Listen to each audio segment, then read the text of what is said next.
Gracias por continuar con nosotros. Ya tenemos contacto, tengo entendido, Chico, corrígeme si tenemos contacto ya con don Luis, por favor. Buenas noches, don Luis, ¿qué tal? Buenas noches, Ángel. Placer Excelente. estar de nuevo con ustedes. Aquí está don Jaime Casanova, admirador suyo Saludos, también. Jaime. Placer de saludarte. Igual, igual. Buenas noches. Eh, Patrón, buenas noches, bienvenido. Me da mucho gusto compartir con usted esta escena y preguntarle de entrada sobre la consulta que le hicimos hace un par de días. Eh, yo tenía la convicción, por mi expertise como diputado, don Luis, y trabajé en la comisión de presupuesto y jodí tanto con esto, que era obligatorio que en el segundo semestre, al término del primer semestre, el gobierno hiciera los ajustes correspondientes a los sobreingresos que haya tenido o los déficits que haya tenido de ingresos, a los sobregastos que haya tenido o que proyecte tener durante el año, o a la subutilización de los recursos que haya tenido, que no se hayan podido utilizar, y entonces cumplir con el concepto de presupuesto complementario o suplementario. Corríjanos, por favor. Ángel, en realidad la ley lo que hace es que le otorga al gobierno la opción de que en caso, tal como usted señala, si se producen ingresos extraordinarios por encima de lo que estaban previsto en el presupuesto, obviamente en ese caso se requiere que el gobierno mande un presupuesto complementario para que el Congreso le apruebe la asignación de esos recursos a la partida de gasto que el gobierno considere. Pero tomemos como referencia lo siguiente. Imaginemos una situación ideal donde los ingresos que el gobierno obtiene están en línea con lo presupuestado y el gobierno no tiene, digamos, ninguna desviación en términos de la ejecución del gasto que tiene asignado a los diferentes capítulos o ministerios. Entonces, en ese caso, el gobierno no está obligado a enviar un presupuesto complementario. A ver si El le copié, a gobierno ver si le está... copié, a ver si le copié, don Luis. El gobierno tiene ingresos extraordinarios o ingresos normales y Así cumple es. con el presupuesto. O sea que no ha tenido la necesidad de utilizar los recursos extraordinarios hasta ahora. Entonces, no Hasta tiene por ahora. qué enviar un proyecto complementario al Congreso de la República. Eso es lo que entendemos. No es obligatorio, pero todos nosotros sabemos que ese no es el caso de la situación fiscal, la situación presupuestaria este año. Este año el gobierno ha tenido que otorgar subsidios extraordinarios a los combustibles, subsidios a través de los programas sociales que se han incrementado, pero también subsidios que no lo conocemos, pero nos imaginamos que deben ser muy elevados al sector eléctrico por el precio del precio del petróleo, del barril de petróleo, en lo que va de año. Entonces, todo eso hace pensar que el gobierno necesita aumentar los techos de gasto en determinadas partidas por encima de lo que tenía originalmente previsto en el presupuesto. Y eso es materia del Congreso. Y eso obligaría al gobierno a tener que enviar un presupuesto complementario, seguro en el transcurso de este semestre. Porque eso es lo que establece la ley, que se presente en el segundo semestre del año. No especifica cuándo, pero sí en el segundo semestre del año. Obviamente, también el gobierno debería de presentarlo con tiempo suficiente para que la Dirección General de Presupuesto tenga la oportunidad de hacer todas las correcciones que sean necesarias para poder ejecutar el gasto en los términos que le aprobaría el Congreso en ese presupuesto complementario.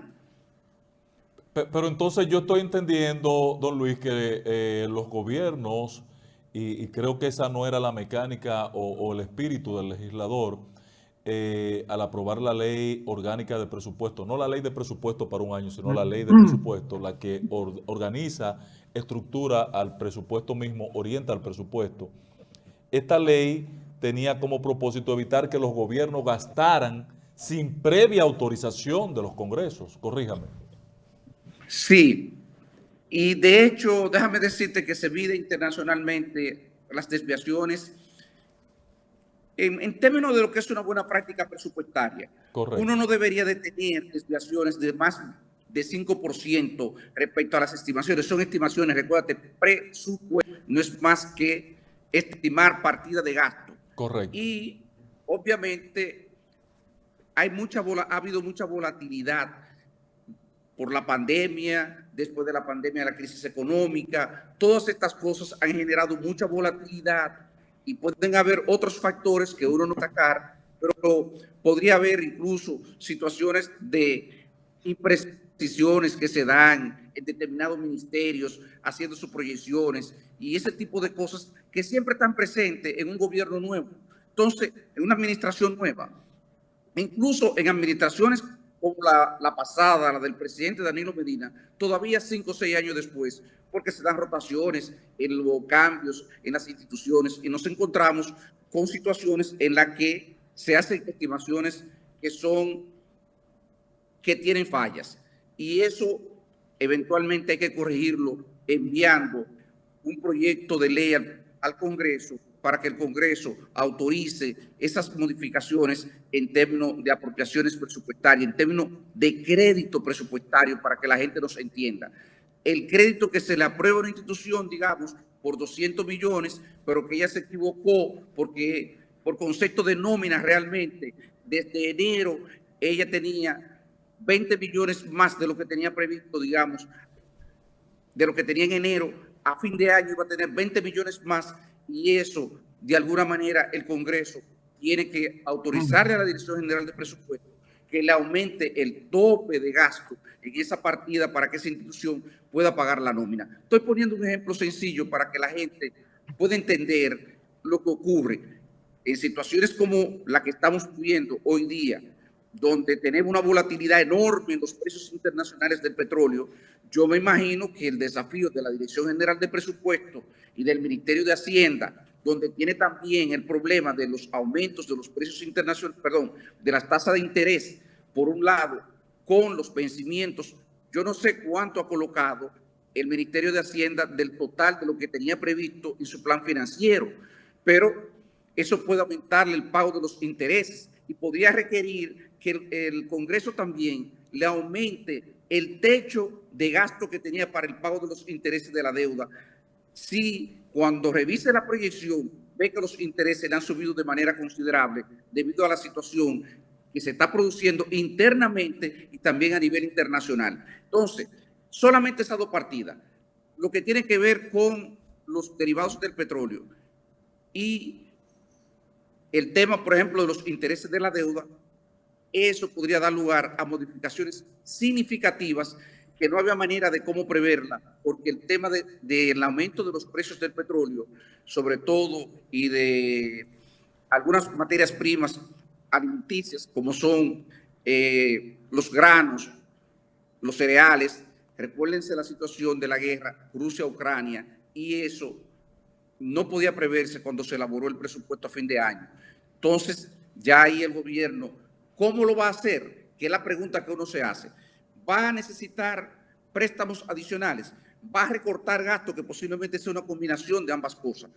Recorte gasto por un lado, busque financiamiento por otro, lo que significa que va a aumentar el déficit y entonces pueda someter al Congreso un proyecto de ley pidiéndole, mire, auménteme estas partidas de gasto para yo poder cumplir con estas obligaciones y al mismo tiempo autoríceme a que yo me pueda endeudar por este monto para yo también complementar con las partidas, con los recortes de gasto que yo he hecho, poder complementar los ingresos necesarios para yo pagar los aumentos en la partida que ustedes me van a conceder. Esa es más o menos la idea. Es una situación muy compleja la que tenemos de frente desde el punto de vista fiscal y desde el punto de vista de la incertidumbre que enfrenta la economía dominicana y en sentido general la economía mundial. Estamos viviendo momentos muy complejos. Lo escuchaba a ustedes refiriéndose al tema del deterioro de la seguridad ciudadana, y todos estos problemas tienen mucho que ver con el deterioro de las condiciones económicas. El problema inflacionario, por un lado, el problema del deterioro de la calidad del empleo, unos ingresos que no aumentan, y entonces todo eso nos lleva a una situación donde lo que vemos a corto plazo, uno quisiera de que fuera favorable al país, pero podría no serlo. El aumento de la tasa de interés en los Estados Unidos, claro que nos va y ha obligado a las autoridades monetarias a reaccionar y a tener que aumentar las tasas de interés internas. Y eso significa que no va a haber acceso al crédito para la mayoría de los ciudadanos. Y ya eso es mucho. Entonces, si tenemos una situación además inflacionaria y encima de esa situación inflacionaria tenemos una situación donde el crecimiento posiblemente comienza a desacelerarse a partir de este trimestre como resultado de ese aumento en las tasas de interés, y también porque las exportaciones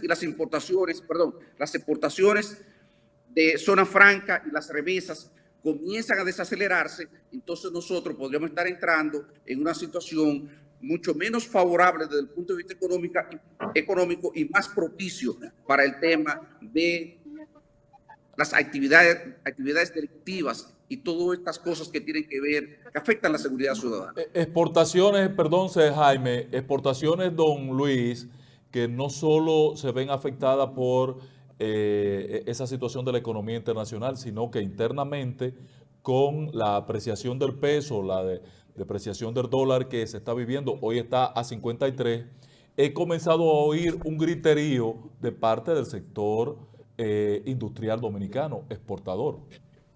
Mira, en realidad, uno cuando ve estas cosas, yo no entiendo por qué. Yo tengo una idea de por qué las autoridades permiten la apreciación del peso. Una apreciación del peso, en principio, permitiría, digamos, de alguna manera mitigar los efectos de la inflación. ¿Por qué? Porque en la medida en que el peso, los bienes importados, cuestan menos en peso, bueno, pues eso hace que de alguna forma esos bienes se bajen de precio. Pero eso es un pelliquito a la inflación. Amortiguen. Ahora, desde el punto de vista de la economía, la verdad es que la apreciación del peso se convierte en un dolor de cabeza por lo siguiente. El sector externo ha sido el motor del crecimiento prácticamente en el último año, año y medio. Es turismo, es zonas francas, son exportaciones nacionales, son las remesas. Y en la medida en que la tasa de cambio se aprecia, lo que estamos hablando es que el que recibía remesa va a recibir menos pesos, que los ingresos por turismo en pesos serán menores y que los ingresos por conceptos de exportaciones de zonas francas y exportaciones nacionales también recibirán menos pesos, pero los costos de esas empresas se mantienen igual, se mantienen intactos. Entonces, eso es como un harakiri. Desde el punto de vista de política cambiaria, eso realmente es una situación que es cuestionable. Yo no sé cómo el sector exportador no lo había denunciado antes. Para que ustedes entiendan, hay una medida, hay un indicador en economía para uno medir la competitividad de la economía respecto, digamos, a la economía, en este caso, que es nuestro principal socio comercial, a la economía de los Estados Unidos, que es el tipo de cambio real. El tipo de cambio real lo que toma como referencia es la variación precisamente en los precios entre una economía y otra. Y entonces, si tú partes de un tipo de cambio, digamos, cuya base es 100, igual a 100, y tú tienes una variación en la inflación de 0, entonces, si los dos países tuvieron idéntica inflación, la variación de entre uno y otro en términos de precio es 0, entonces eso significa que el tipo de cambio real permanece igual. Pero si nosotros tenemos una situación donde la inflación en Estados Unidos en el último año interanual, junio contra junio, es de 9.30 y aquí de 9.48, es decir, son similares, pero el tipo de cambio aquí se ha apreciado 5% 6% significa entonces que el tipo de cambio real en este momento en la República Dominicana es 5% más bajo, se ha apreciado 5% respecto a lo que era el tipo de cambio real hace un año atrás. Y eso afecta a la competitividad del país y afecta a las exportaciones del país. Las exportaciones por concepto de turismo y las exportaciones por concepto de zonas francas y y en sentido general, gran parte del aparato productivo. ¿A quién beneficia? Al sector importador, por un lado, y beneficia posiblemente al gobierno, porque el gobierno va a pagar la deuda pública, la va a pagar a una tasa de cambio menor. Pero reitero, desde el punto de vista del crecimiento, de la generación de empleo, es una cosa que realmente no tiene sentido. No tiene sentido. Jaime. Bueno, don Luis, usted ha hecho una buena exposición y a mí me gustaría preguntarle, tenemos una inflación, préstamos, aumento del petróleo, subsidio extraordinario al sector eléctrico, etcétera, etcétera. Pero también tenemos lo que se dice un aumento de las exportaciones, la bajada de la prima del dólar, la pandemia, la guerra. Con todos esos factores, algunos positivos, otros negativos, ¿va el país por buen camino económicamente? ¿Va regular o va muy mal? Mire, el país, en realidad, yo creo que dentro de la situación de crisis que lo estamos manejando, yo creo que el país se ha manejado en términos macro de forma adecuada, porque nosotros no tenemos ahora mismo una situación de colapso en la economía dominicana. No es cierto eso. Ahora, el problema que hay, Jaime, y el público que nos está observando en este momento, es que hay una situación de mucha incertidumbre a nivel internacional. ¿Qué va a pasar en Estados Unidos? ¿Va a entrar en recesión la economía de los Estados Unidos o no? ¿Qué va a pasar con la tasa de interés?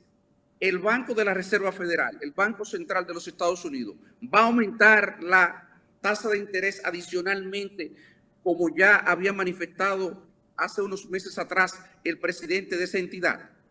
Va a continuar eso y va a seguir presionando la tasa de cambio interna. ¿Qué va a pasar, por ejemplo, con la guerra de Rusia-Ucrania? Una guerra, vamos a entrar en un proceso de desgaste y vamos a mantener los precios del petróleo en los niveles actuales, que aunque han bajado un poco, son niveles realmente muy altos, muy elevados. O si se eleva la crisis entre China y Taiwán, que podría generar una situación. También.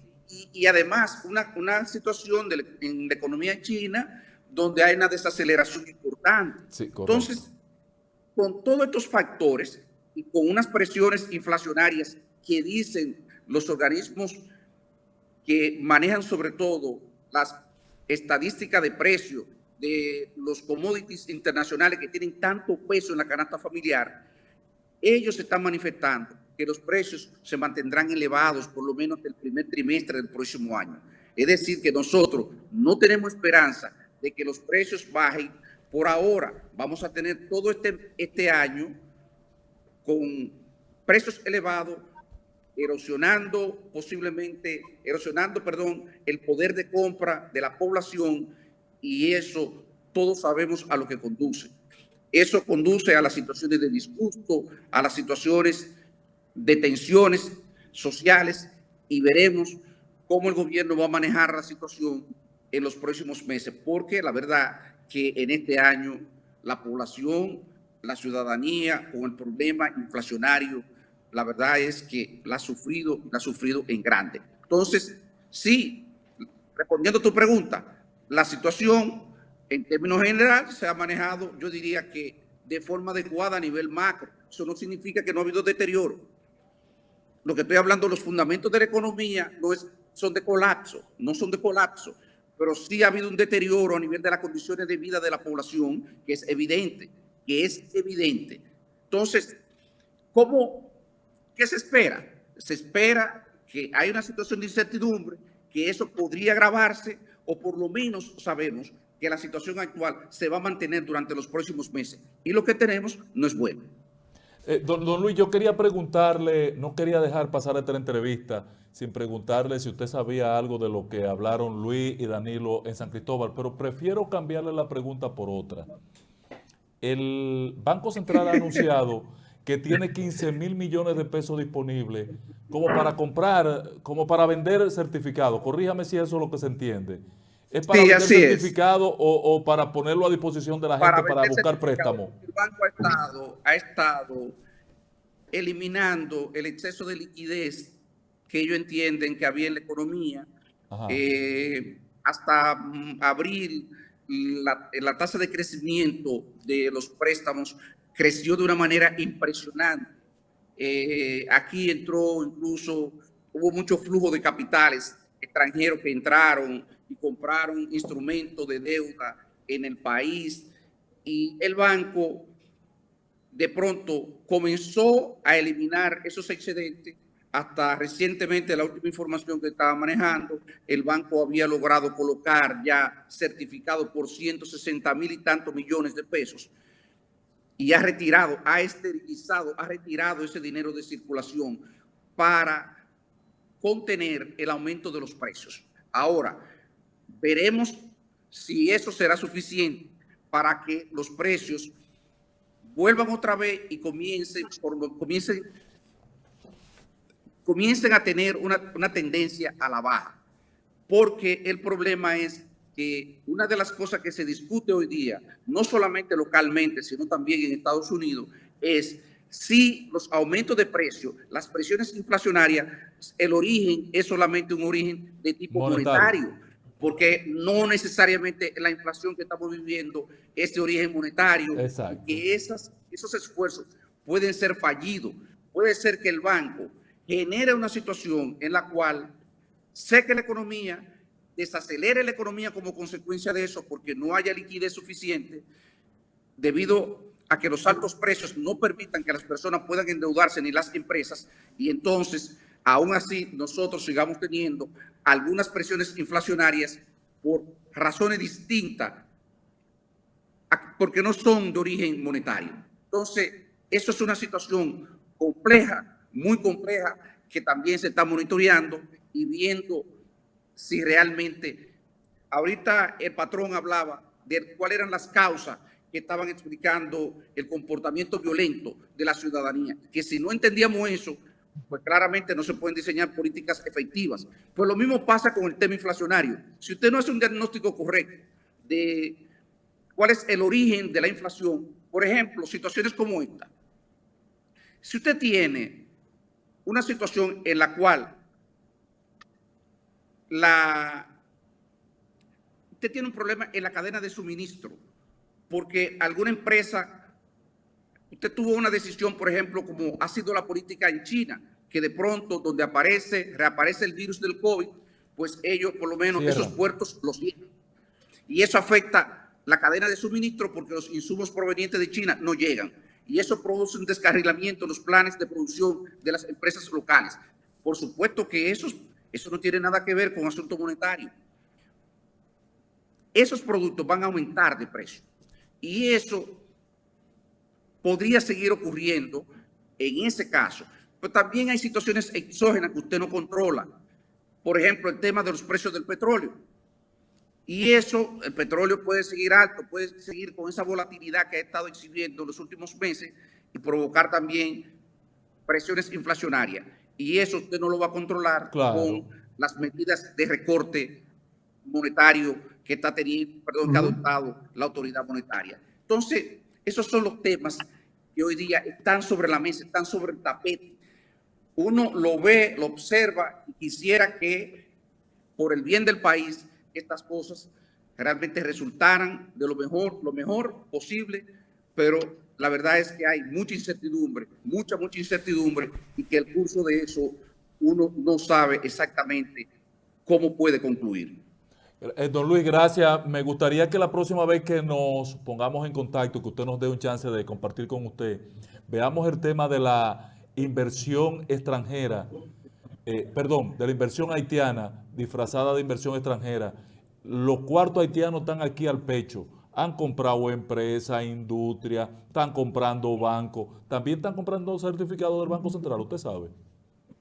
Bueno, lo más probable que sí, no hay razón para pensar que no. Oye, porque aquí los flujos de inversión extranjera de cartera, que es como se llama. O sea, cuando los flujos de capitales llegan a la economía y compran instrumentos de deuda de una institución privada o de una institución pública, incluso de gobierno, puede ser, se llaman inversión de cartera. Y la inversión de cartera ha estado creciendo de manera significativa en el último año. ¿Y eso no incrementa el peligro de esta invasión que ya estamos viviendo? Prepárenme ese tema, don Luis, por favor. Cuando ustedes, mírenme, yo lo tengo preparado, de hecho, porque yo estoy montando una presentación sobre el sector externo. Don Luis, es un tema muy bueno. Tengo los datos disponibles. Hay una situación crítica que aquí la clase gobernante y la clase dirigente no se ha percatado de ella con esa situación de la inversión aquí de los haitianos. Que no es nada más comprando propiedades o la invasión de la panza esta de las embarazadas o de los ilegales. Ahí hay otro problema económico y financiero de inversiones. Bueno, porque ya ahí se entrecruzan los problemas políticos como está pasando con el tema de la mano de obra, se entrecruzaría el problema de la migración con el tema de la inversión. Wow. De la inversión, que ya puede ser inversión de cartera, puede ser inversión directa, extranjera directa, mediante la compra de bienes de empresas o bienes inmobiliarios y otros. Y entonces, bueno, pues lo que haría es sencillamente que reforzaría los vínculos ya que tiene la economía y hasta cierto punto la dependencia que tiene la economía dominicana de la economía haitiana. Esa es la situación. Bueno, gracias, don Luis. Un gran placer tenerle a usted. ¿Cuánto se aprende en tan poco tiempo? Señor. El placer es mío. El placer es mío, como siempre. Un placer compartir con ustedes. Gran placer. Vamos a la pausa. Regresamos de inmediato.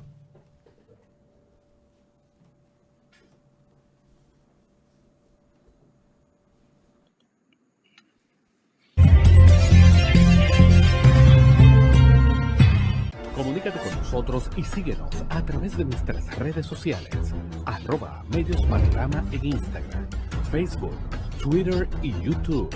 Escríbenos a nuestro correo electrónico noticias@mediospanorama.com.